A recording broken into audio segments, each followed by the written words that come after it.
성경에서 나오는 말씀 가운데 제가 한 주간 동안 위로라는 단어에 대해서 묵상하고 생각해 보았습니다. 사실 위로만큼 참 좋은 말은 없다고 생각이 드는데요. 위로가 무슨 말일까요, 여러분? 이것은 외로운 사람과 함께 있다라는 뜻입니다. 이 세상에 사는 사람들에게 외로움을 없애줄 수 없다면 그 다음에 있는 차선의 방법은 뭐냐면 우리가 외로운 자들과 함께 있어주는 것이라고 생각합니다. 외로운 사람들과 함께 있는 것을 저는 성경이 말하는 위로라고 생각합니다. 자, 위로의 기본은 바로 이것입니다. 당신은 혼자가 아닙니다. 내가 당신과 함께 있습니다. 내가 당신이 당하는 고통을 나도 함께 당하겠습니다. 두려워하지 마십시오. 내가 여기 있습니다. 여러분, 이것이 위로입니다. 이스라엘의 베들레헴에서 예루살렘 쪽으로 가다 보면 한 무덤이 있는데 사람들에게 많이 알려진 유명한 무덤인데요. 창세기 35장에 나오는 바로 라헬의 무덤입니다. 그림에 보시면은 야곱의 아내 라헬이 베냐민을 낳다가 출산 중에 죽게 되자 야곱이 길가에 장사해 주어서 생긴 무덤이죠. 오늘날 이 무덤에 수많은 사람들이 찾아온다고 합니다. 특별히 수많은 이스라엘 여인들이 찾아오는데요. 그 다음 그림을 보시면 이 장면입니다. 여기가 바로 라헬의 무덤 안인데요. 아이를 낳지 못하는 여인들, 아이를 출산하기 위해 준비하는 여인들, 또 문제가 있는 여인들, 또 인생에 맺힌 한과 슬픔이 있는 이 여인들이 다 찾아옵니다. 자, 그런데 이스라엘 여인들만 찾아오는 게 아니라 세계 각지에서 찾아오고 이제 애굽이라든지 이방 여인들도 끊임없이 이 라헬의 무덤을 찾아온다고 합니다. 도대체 왜 이 무덤에 올까요? 무엇인가 그들이 위로받기 위해서 찾아온다고 합니다.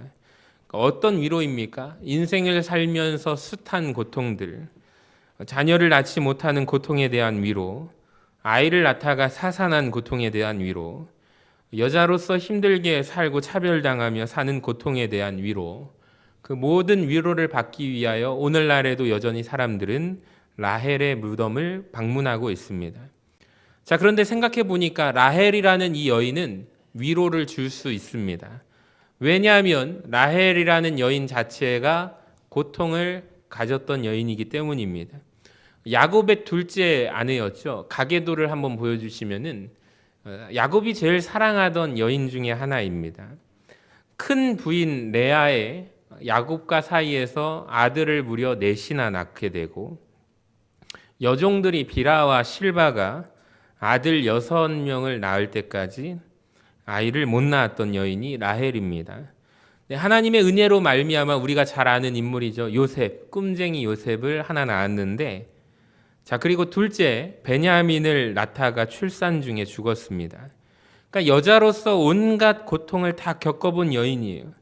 그러니까 그가 남에게 고통을 위로를 주기 위해서 자기가 고통받은 것은 아닙니다. 그런데 결과적으로 어떻습니까? 이 라헬이 받은 고통으로 말미암아 남에게 위로를 줄 수 있게 되었습니다. 그러니까 위로는 두 가지가 있어야 한다고 생각해요. 첫 번째로 나도 고통을 받아본 경험이 있어야 합니다. 두 번째는 고통당하는 사람을 진심으로 사랑하고 그와 함께 있을 마음을 가져야 합니다. 이게 위로입니다. 그저 말뿐인 위로는 저는 중요하지 않다고 봅니다. 여러분, 성탄에 오신 예수님이 여러분에게 위로가 되십니까? 그러니까 주님께서 오심이, 태어나심이 우리와 무슨 관계가 있습니까? 주님이 태어나심이 위로가 된다면 그것은 왜 위로가 될까요? 우리는 어떤 고통을 당하고 있으면 어떻게 위로를 받아야 할까요? 우리 성도님들 가운데 우리 건강하다가 지금 갑자기 병원에서 성탄절을 맞이하는 성도님이 계십니다. 또 그리고 한 분은 목사님, 제가 새해 첫날까지, 아니 1월 중순까지 병원에 있어야 될 것 같아요 라고 얘기하시더라고요. 그런데 주님의 오심을 병원에서 기다리지만 제 마음 가운데 평화의 왕으로 오시는 주님을 제가 기다립니다. 그 말이 제가 참 감동이 되었습니다. 사랑하는 여러분, 성탄절에 위로자로 오신 예수님을 우리가 기쁨으로 환호하며 맞이하시는 우리 서신교회 모든 성도님들 되시기를 주님의 이름으로 간절히 축원합니다. 자, 예수님이 위로자가 되시는데 첫 번째는 그 이유는 예수님 자신도 고통을 당했기 때문입니다. 예수님이 베들레헴에서 태어나자 동방박사들이 찾아옵니다. 동방박사들은 어떤 사람입니까? 지금의 이란, 이라크에서 별을 보면서 점을 치는 점성가들인데요. 그림에서처럼 어느 날 별을 보는데 큰 별이 하늘에 있습니다. 이 별은 반드시 이 세상에서 큰 왕이 태어날 별이었습니다. 그래서 이 동방박사가 그 멀고 먼 긴 여행을 시작하는 거예요. 그러니까 베들레헴에 들어오자 그들이 큰 소리로 사람들에게 묻습니다. 마태복음 2장 2절을 보시면 유대인의 왕으로 나신 이가 어디에 계시느냐? 우리가 동방에서 그의 별을 보고 경배하러 왔도다라고 말합니다. 이 낯선 사람들의 등장, 동방박사 세 사람의 등장은 사람들의 관심을 샀습니다. 복장도 이상해요. 낙타를 타고 왔습니다. 이미 왕이 있는데 그들이 하는 말은 왕이 어디에 있느냐라고 질문을 합니다. 상당히 이상합니다. 근데 사람들의 많은 소문을 나게 되었고 헤롯 왕의 귀에 들어가게 되었습니다. 당시에 헤롯 왕이 있었지만 이 사람은 분봉 왕입니다. 이 왕으로서 결격 사유가 있는 하자가 있는 왕입니다. 그 역시 심각한 컴플렉스가 있는데요.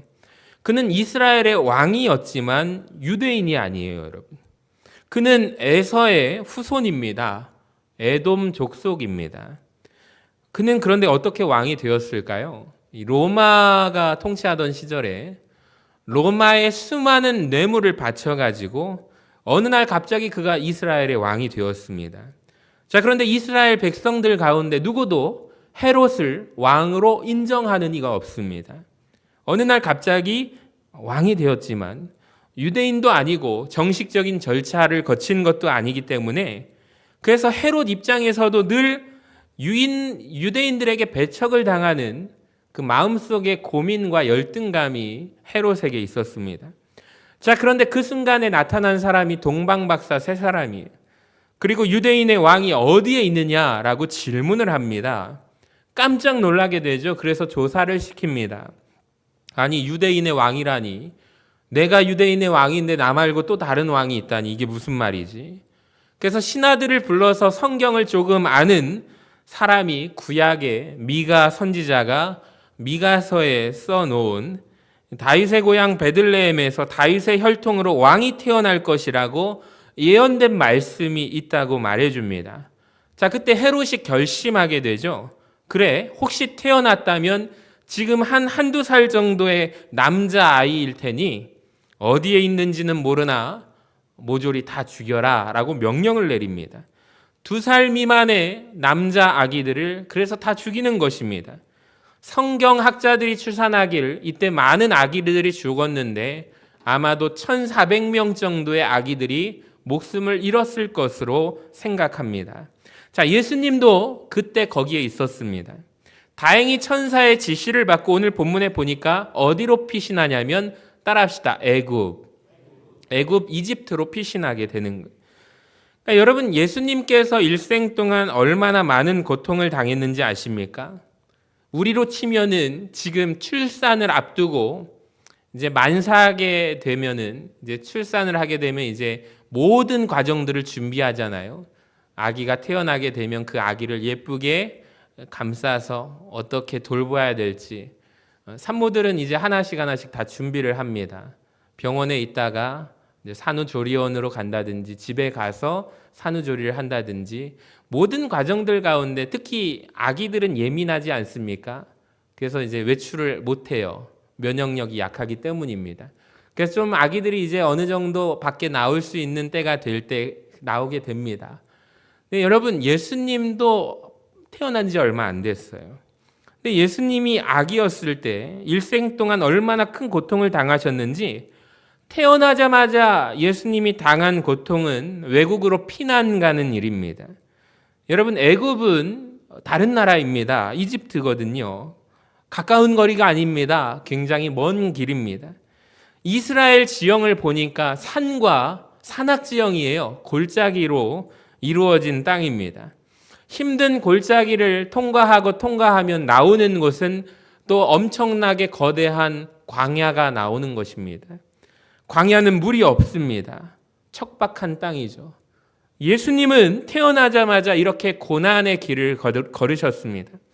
아무도 아는 사람이 없는 애굽에서 예수님은 그 당시에 어느 곳으로 다니셨을까? 성경학자들이 추산하기를 집이 아니라 동굴로 추정합니다.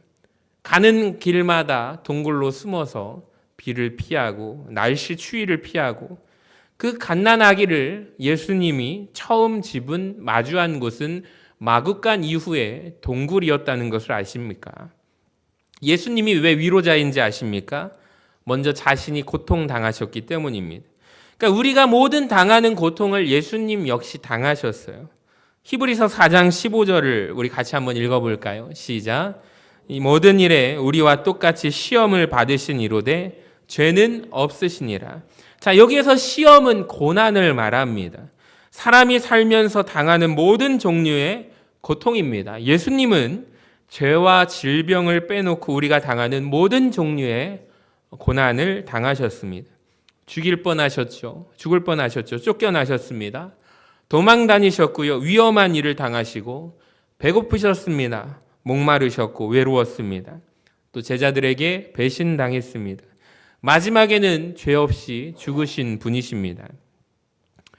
오프라 윈프리를 아실 것입니다.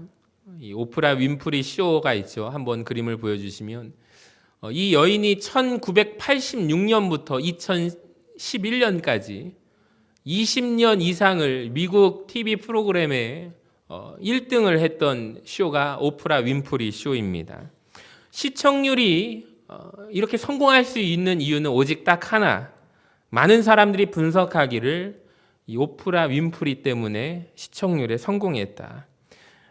그 이유 중에 하나는 남들보다 그녀가 많은 고난을 당했기 때문이다라고 말합니다. 실제로 맞습니다. 이 오프라 윈프리는 미시시피 주에서 태어난 사생아입니다. 지금까지 여전히 아버지가 누군지 모른답니다. 9살이 되던 해에 사촌에게 성폭행을 당했습니다. 사춘기 때 방황했죠. 마약에 빠졌습니다. 14살에 그녀는 미혼모가 되었습니다. 태어난 아들은 2주 만에 죽었습니다.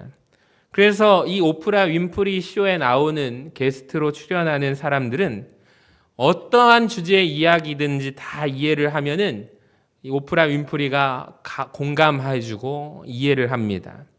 예를 들어서 어떤 사람이 나는 한때 마약을 했습니다 라고 말하면 그녀가 하는 말은 오직 하나입니다. 나도 그때 그랬는데.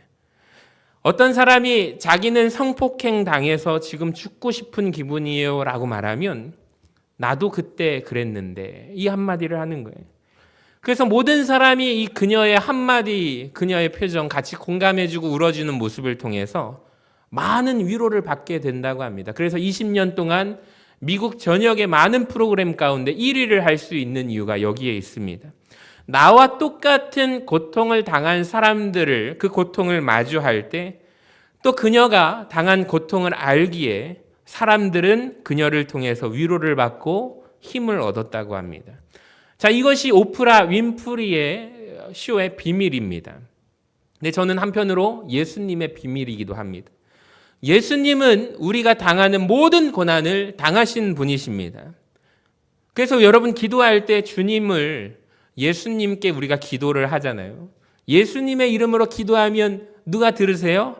하나님께 올라가잖아요. 기도가 눈에 보이지 않지만 성경의 요한계시록에 어떻게 말한대요? 기도가 눈에 보이지 않으나 그 기도가 지금 하나님께 올라가서 하늘나라 금대접에 쌓이게 된다. 그러니까 가득히 차면 천사가 그 기도를 가지고 땅에 부어서 놀라운 지진과 우레소리와 번개와 바람 같은 역사가 우리에게 기도 응답의 역사가 이루어진다라고 성경은 말씀하고 있습니다. 여러분, 예수님께 기도할 때 나와 거리가 먼 분, 나의 고통을 예수님이 이해하실 수 있을까? 여러분 의심하지 마시기 바랍니다. 주님 앞에 우리의 마음을 터놓고 이야기를 할 때 우리 예수님은 모든 것을 아시고 그 고통을 당하셨기 때문에 우리의 모든 것을 이해하십니다. 주님, 내가 요즘에 사업 때문에 쫓겨다닙니다. 예수님이 말씀하십니다. 그래? 나도 사람들에게 쫓겨다녔는데. 주님, 저는 가까운 친구에게 배신당하고 심지어 그렇게 믿었던 교회 식구로부터 상처를 받았는데 어떻게 해요? 예수님이 말씀하십니다. 그래? 나도 그랬는데. 나도 3년간 내 사랑하는 제자들에게 배신까지 당하고 팔리게 되었는데 너도 그랬구나. 주님, 나 요즘 살기 어려워요. 좋은 집 날리고 작은 집에 살아요. 그래? 나도 그랬는데. 나도 갈 데가 없어서 여우처럼 동굴에 살았는데. 그러니까 모든 일에 똑같이 시험 받으신 분, 그래서 예수님은 우리의 위로자가 되어 주십니다. 자, 그런데 예수님이 우리와 단순히 같은 고통을 당했다는 것을 아는 것으로 위로받는 것은 아닙니다. 그러니까 우리의 위로를 빼앗아가는 실체를 우리가 알기를 원하는데요. 그것은 바로 두려움입니다. 예수님 시대 베들레헴은 두려움으로 가득 찼어요. 여러분, 사람들이 당시에 왜 두려워했을까요? 죽음의 두려움이죠. 헤롯이 명령을 내립니다. 2살 미만의 남자 아기들을 모조리 죽여라. 이렇게 명령했기 때문에 아이 가진 부모 입장에서 한번 생각해 보세요. 어떤 기분이었을까요? 모두 두려워서 떨지 않았을까요? 꼭 2살 미만의 부모가 아니라 혹시 내 아이가 2살 미만으로 오해받아 죽으면 어떻게 하지? 어쩌다 내 아들이 잡혀가면 어떻게 하지? 부모들이 긍긍하면서 떨었습니다. 사람들의 위로를 빼앗아간 것은 헤롯에 대한 두려움, 죽음에 대한 공포거든요. 근데 오늘날에도 마찬가지 같아요. 우리에게도 우리가 왜 위로를 빼앗깁니까? 왜 전전긍긍하면서 우리가 살아갑니까? 근데 무슨 종류의 두려움 때문입니다. 사도 요한의 말을 한번 보세요. 요한일서 4장 18절에 보시면 사랑 안에 두려움이 없고 온전한 사랑이 두려움을 내쫓나니 두려움에는 뭐가 있대요? 형벌이 있음이라. 여러분, 두려움으로 인해서 고통이 오는 것은 형벌이 아니라 두려움 자체에 이미 형벌이 숨어 있기 때문이다라는 거예요. 잠언의 말씀이 참 우리에게 귀한 말씀입니다. 같이 보실까요? 사람을 두려워하면 무엇에 걸린다고 하죠? 올무에 걸리게 된답니다. 올무는 덫입니다. 사람을 두려워하면 그때서 인생은 덫에 걸린 것과 같다라는 거예요. 여러분, 근데 두려움은 어떤 거냐면 실체가 아니라 두려움은 감정입니다. 그러니까 두려운 일이 있는 것이 아니라 두려움은 느낌이라는 것이죠. 이 두려움의 감정을 벗기고 보면 아무것도 없대요. 그래서 우리가 두려움이 찾아올 때 냉정해지시는 우리 모두가 되시기를 바랍니다. 그러니까 두려움을 이기는 방법은 첫 번째로 하나님을 신뢰하는 것입니다. 두려움의 특징은 감정이라고 말씀드렸고, 둘째, 불신앙이기 때문입니다. 그러니까 내가 누구를 무엇을 더 두려워한다라는 것은 내가 그것보다 하나님을 더 위에 놓고 있다라는 뜻이거든요. 그러니까 하나님이 높으신 분이심을 우리가 머리로는 이해하지만 막상 일을 당하고 나면 하나님은 사라지고 내 눈앞에 있는 지금 그 일 사건이 크게 보입니다. 내가 이러다가 죽으면 어떻게 하지? 내가 너무나 힘든데, 이렇게 생각을 하는 거죠. 그래서 그것이 하나님보다 더 커지기 때문입니다. 그래서 두려움은 감정이고 불신앙입니다. 여러분, 하나님을 정말로 두려워하시기를 바랍니다. 하나님을 두려워하는 자는 두려워하지 않습니다. 여러분, 사람은 두려움의 대상이 아니라 불쌍히 여김의 대상인데요. 이사야 51장 12절을 보시면 너는 어떠한 자이기에 죽을 사람을 두려워하며 풀같이 될 사람의 아들을 두려워하느냐? 하늘을 펴고 땅의 기초를 정하고 너를 지은 자 여호와를 어찌하여 잊어버렸느냐? 여러분, 이 말씀을 붙잡으시기를 바랍니다. 노란 글씨 같이 읽어볼까요? 시작. 너는 어떠한 자이기에 죽을 사람을 두려워하며 풀같이 될 사람의 아들을 두려워하느냐? 죽을 사람, 풀같이 될 사람, 그들은 하나님이 아닙니다. 하늘을 펴시고 땅의 기초를 정하고 너를 지으신 분은 천지를 지으신 여호와 하나님이시다라고 말씀하고 있는 거예요. 그분을 믿는데 우리가 하나님의 자녀인데 어떻게 두려움이 있겠습니까? 잠언 14장 26절을 보세요. 여호와를 경외하는 자에게는 견고한 의뢰가 있대요. 27절에 여호와를 경외하는 것은 생명의 샘이니 사망의 그물에서 벗어나게 하느니라. 사도 바울은 두려움을 이기는 원리 세 가지를 말합니다. 디모데후서 1장 6절을 보실까요? 그러므로 내가 나의 안수함으로 내 속에 있는 하나님의 은사를 다시 부릴 듯하게 하기 위하여 너로 생각하게 하노니 하나님이 우리에게 주신 것은 두려워하는 마음이 아니요 오직 능력과 사랑과 절제하는 마음이니. 우리 이 세 가지를 같이 한번 읽어볼까요? 시작. 능력과 사랑과 절제. 여러분, 이 두려움을 이기기 위해 능력의 근원 되시는 하나님을 의지하시기를 바랍니다.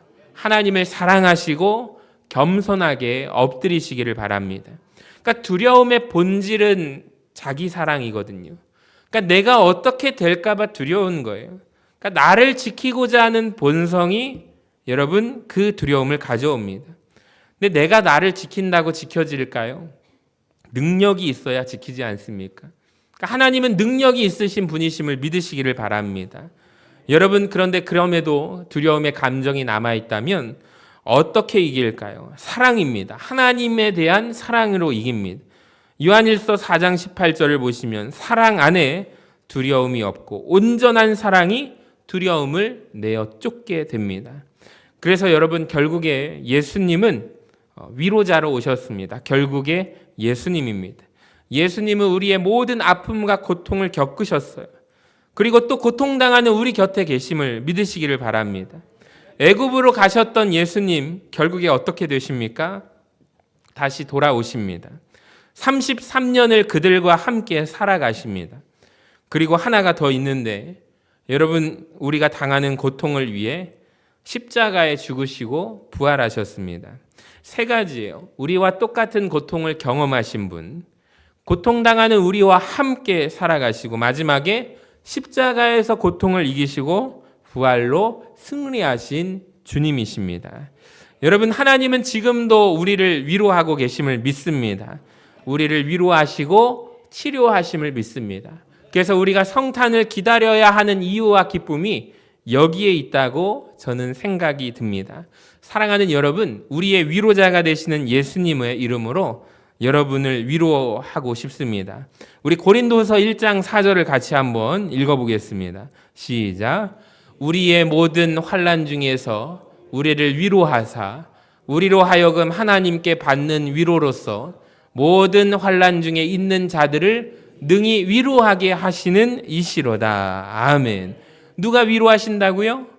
예수님이, 우리의 주님이 저와 여러분을 위로하여 주실 줄로 믿습니다. 위로하시기 위하여 이 땅에 오신 우리 주님을 기다리는 귀한 한 주간 되시기를 원하고 점점 이 시대가 메말라 가는 것 같아요. 네, 여러분, 주님의 사랑으로 충만하여져서 내가 주님 앞에 무엇을 드릴 수 있을까? 여러분 기다리며 고대하는 우리 성탄절이 되시기를 바랍니다. 12월 교회 캠페인을 저는 참 잘 정했다고 생각을 해요.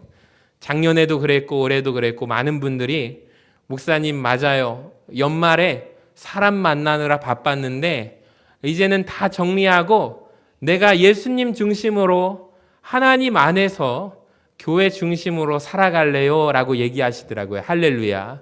여러분, 하나님 안에서 위로 받으시고 하나님 안에서 한 해를 마무리하시고 또 신년을 말씀과 기도로 시작한다면 여러분의 삶을 하나님이 보실 때 축복하시고 넘치도록 부어주시는 은혜가 넘치게 될 줄로 믿습니다. 여러분 한 분 한 분이 그 기쁨과 감사의 마음을 가지고 주님 앞에 나아가시는 우리 서신교회 모든 성도들 되시기를 주님의 이름으로 간절히 축원합니다.